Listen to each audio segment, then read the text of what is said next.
regular nature conservation volunteer, can you tell us what are your motivations for coming and volunteering with us each week? Firstly, that I do love nature and I do really want to support conservation. This is a very practical way to do it.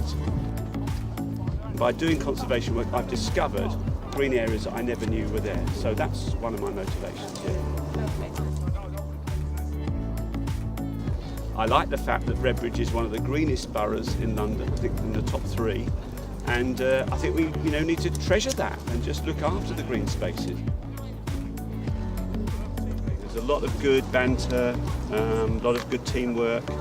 And I've learnt things, really, about, how certain things happen in nature, how you can help nature and so on. So it's good in all those respects. Yeah.